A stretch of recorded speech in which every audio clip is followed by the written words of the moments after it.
আসসালামু আলাইকুম ওয়া রাহমাতুল্লাহি ওয়া বারাকাতুহু। সর্বপ্রথমে শুকরিয়া জ্ঞাপন করছি সে মহান রব্বুল আলামিনের দরবারে, যিনি আমাদেরকে আজকের এই সময়টুকুতে দুনিয়াবি কোনো কাজকর্মে না রেখে, দোকানপাটে রাস্তাঘাটে না রেখে এই বেহেশতের বাগানে আমাদের সকলকে আসার বসার যে সুযোগটুকুন দিয়েছেন, এতে কি আমরা সবাই খুশি না বেজার? আওয়াজ করে বলেন খুশি না বেজার? তাহলে উচ্চ আওয়াজে বলুন আলহামদুলিল্লাহ। আরো উচ্চ আওয়াজে বলুন আলহামদুলিল্লাহ। লক্ষ কোটি দরুদ ও সালাম কুল কায়নাতের নবী, দু জাহানের বাদশা নবী সাইয়্যিদুল মুরসালিন নবীর কদম মোবারকে সকল পড়ুন সাল্লাল্লাহু আলাইহি ওয়াসাল্লাম। প্যারা হাজরিন, আমরা এই দুনিয়ার জমিনে এসেছি, আবার এই দুনিয়ার জমিন থেকে আমরা সবাই এক এক করে বিদায় নিতে হবে, ঠিক কিনা বলেন? এই দুনিয়ার জমিনে আমরা এসেছি ডাইরেক্ট, আল্লাহ রাব্বুল আলামিন আমাদেরকে পাঠান নাই। আল্লাহ রাব্বুল আলামিন আমাদেরকে পাঠিয়েছেন আমাদের মা এবং বাবার মাধ্যমে, ঠিক কিনা বলেন? জবাব বলেন ঠিক কিনা? আমাদের মা এবং বাবার মাধ্যমে আমাদেরকে আল্লাহ রাব্বুল আলামিন এই দুনিয়ার জমিনে পাঠিয়েছেন। এই দুনিয়ার আলো আমরা দেখেছি, ঠিক কিনা বলেন? প্যারা হাজরিন, সময় সংকীর্ণ, সংক্ষেপে একটি কথা বলে যাই। তো সেই মা এবং বাবার সম্পর্কে আল্লাহ রাব্বুল আলামিন কোরআনুল কারীমের মধ্যে বলেছেন, বিসমিল্লাহির রাহমানির রাহিম। ওয়া কাদা রাব্বুকা আল্লা তা'বুদু ইল্লা ইয়্যাহু ওয়া বিল ওয়ালিদাইনি ইহসানা। আল্লাহু আকবার। ও মুসলমান বাবারা আমার, আল্লাহ সুবহানাহু ওয়া তাআলা বর্ণনা করেন, ওয়া কাদা রাব্বুকা আল্লা তা'বুদু। আল্লাহ রাব্বুল আলামিন বলেন, দুনিয়ার মানুষেরা রে, ও দুনিয়ার মানুষেরা, তোমাদেরকে আমি আল্লাহ রাব্বুল আলামিন দুনিয়ার জমিনে পাঠাইছি, তোমরা আমি আল্লাহর ইবাদত করো।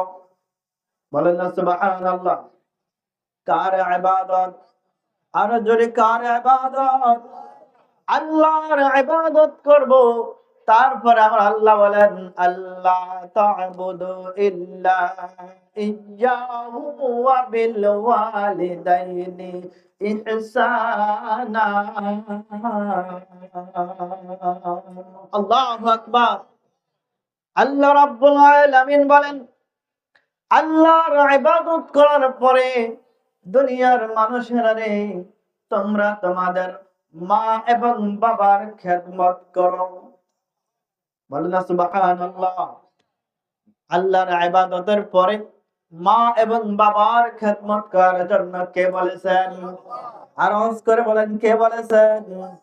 আল্লাহ রাব্বুল আলামিন বলেছেন মা এবং বাবার খেদমত করার কথা। মুসলমান বাবারে, এই আয়াতগুলি তাফসীর করতে গেলে অনেক সময়ের প্রয়োজন। সংক্ষেপে বলে যাই, আমরা আমাদের মা এবং বাবার খেদমত করতে হবে কি হবে না? কার অর্ডার বলেন? কার অর্ডার? আরো জোরে বলেন, কার অর্ডার? আল্লাহর অর্ডার। মা এবং বাবার খেদমত করো। ও মুসলমান, আমরা এমন যুবক আছি, আমরা এমন মানুষ আছি, আমরা একটু স্বাবলম্বী হয়ে গেলে, অর্থ সম্পদওয়ালা হয়ে গেলে, মা বাবা যখন বৃদ্ধ হয়ে যায়, আমরা মাকে চিনি না, বাবাকে চিনি না, মায়ের সাথে ভালো ব্যবহার আমরা করি না, ঠিক কিনা বলেন? ঠিক কিনা? ও মুসলমান বাবারে আমার, আপনার মা, আপনার বাবা আপনাকে ছোটবেলায় কত কষ্ট করে লালন পালন করেছেন, ঠিক কিনা বলেন? কষ্ট করে লালন পালন করেছেন, অনেক কষ্ট ত্যাগ স্বীকার করে আমাদেরকে আমাদের মা এবং বাবা লালন পালন করেছেন। কিন্তু আজ আমরা বড় হয়ে আমাদের সেই মা বাবাকে ভুলে যাই, ঠিক কিনা বলেন? ও মুসলমান, আমার আল্লাহ রাব্বুল আলামিন আমাদেরকে একটা দোয়া শিখিয়ে দিয়ে বলেছেন, আমাদেরকে দোয়া শিখিয়ে দিয়ে বলেছেন, রব্বিরহামহুমা কামা রাব্বায়ানি সগীরা। আমরা কি দোয়াটুকু পারি? বলেন আমার সাথে, রব্বিরহামহুমা কামা রাব্বায়ানি সগীরা। আল্লাহ রাব্বুল আলামিন আমাদেরকে দোয়া শিখিয়ে দিয়েছেন। ও মুসলমান বাবারা রে, আমরা আল্লাহ রাব্বুল আলামিনের কাছে আমাদের মা এবং বাবার জন্য দোয়া করতে হবে কি হবে না? হবে কি হবে না? আল্লাহ রাব্বুল আলামিন আমাদেরকে দোয়া শিখিয়ে দিয়েছেন কি, রব্বিরহামহুমা কামা রাব্বায়ানি সগীরা। আল্লাহ, আমার মা এবং বাবা ছোটবেলায় আমাকে যেইভাবে আদর সোহাগ করে লালন পালন করেছে, ওগো আল্লাহ, তুমি আমার ওই মা বাবাকে ওইভাবে আদর সোহাগ দিয়ে লালন পালন করে রেখো। বলুন না সুবহানাল্লাহ। তাহলে আল্লাহ রাব্বুল আলামিন বলেছেন দোয়া করার জন্য, আর সেই দোয়া থেকে আমরা দূরে, ঠিক কিনা বলেন? আল্লাহর নবী যে হাদিস মুবারকার মধ্যে বলেন, রিদার রাব্বি ফি রিদাল ওয়ালিদাইন ওয়া সাখাতার রাব্বি ফি সাখাতিল ওয়ালিদাইন। ও মুসলমান বাবারে, আমরা নামাজ পড়ি কার জন্য? আওয়াজ করবেন, কার জন্য?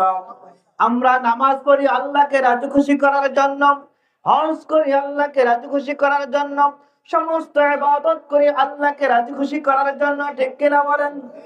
আমরা সমস্ত ইবাদত করি আল্লাহকে রাজি খুশি করার জন্য।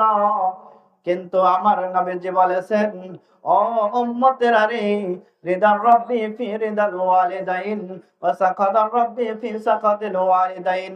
তোমার পিতা এবং মাতা যদি সন্তুষ্ট হয়, তাহলে আমার আল্লাহ তোমার প্রতি সন্তুষ্ট হয়ে যাবে।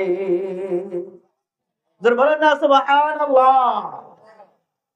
আল্লাহকে রাজি খুশি করাইতে হলে মা এবং বাবাকে সন্তুষ্ট করতে হবে কি হবে না? ও মুসলমান, আজ আমরা এমন নামাজি আছি, এমন নামাজি আছি, মা বাবাকে সন্তুষ্ট করতে পারি না, কিন্তু মসজিদে প্রথম কাতারে, ঠিক কিনা? মুসলমান বাবারে আমার, মসজিদে আপনি যতই প্রথম কাতারে থাকেন, আপনার মা যদি আপনার প্রতি অসন্তুষ্ট থাকেন, আপনার বাবা যদি আপনার প্রতি অসন্তুষ্ট থাকে, আপনার এই ইবাদত কি কাজে আসবে? কারণ চাবিকাঠি তো আপনার মা এবং বাবার কাছে। আপনার মা যদি আপনার জন্য দুইটা হাত তোলে আল্লাহর কাছে দোয়া করে, আমার আল্লাহর কাছে দোয়া করতে দেরি, আল্লাহ রাব্বুল আলামিন ওই মায়ের দোয়া তাড়াতাড়ি কবুল করে নেয়, ঠিক কিনা বলেন?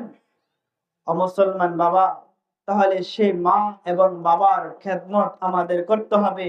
মা এবং বাবা যাতে কষ্ট না পায়, আমরা সেইভাবে মা এবং বাবার সাথে সেইরূপ আচরণ আমরা করতে হবে, ঠিক কিনা বলেন? ঠিক কিনা? ও মুসলমান বাবার আমার, ও মুসলমান বাবার আমার, মা কত মূল্যবান জানেননি? মা কত মূল্যবান। মায়ের ঋণ আমরা কেউই কখনো শোধ করতে পারবো না। পারবো? আমরা কেউই কখনো মায়ের ঋণ শোধ করতে পারবো না। আপনার মা আপনাকে গর্ভধারণ করেছে, যেই কষ্টটা পেয়েছে ওই কষ্ট শোধ করার ক্ষমতা কারো আছে? বলেন আছে? ও মুসলমান, আপনার মা আপনাকে বুকের দুধ খাওয়াইয়া বড় করেছে। এক ফোঁটা দুধের মূল্য এই পৃথিবী বেচলো তো হবে না, ঠিক কিনা বলেন? তাহলে মায়ের মূল্য আছে না নাই? মায়ের দাম আছে না নাই? বাবার দাম আছে না নাই? কিন্তু কিছু কিছু মানুষের কাছে নাই। মায়ের এক ফোঁটা দুধের দাম কাটিয়া গায়ের সাম, পাপস বানাইল ঋণের শোধ হবে না। এমন দরদি ভাবে কেউ হবে না আমার মা, মা গো। আসলে কি হবে বাবা? হবে? আল্লাহ রাব্বুল আলামিন আমাদের সবাইকে সঠিক বোঝ দান করুক, আমরা যেন আমাদের মা এবং বাবার সাথে ভালো ব্যবহার করতে পারি, মা এবং বাবার কাছ থেকে আমরা যেন দোয়া নিতে পারি। আল্লাহ পাক আমাদের সবাইকে সেই তৌফিক দান করুক। সবাই বলুন না আমিন। ওয়া আখিরি দাওয়ানা আলহামদুলিল্লাহি রাব্বিল আলামিন। আসসালামু আলাইকুম ওয়া রাহমাতুল্লাহি ওয়া বারাকাতুহু।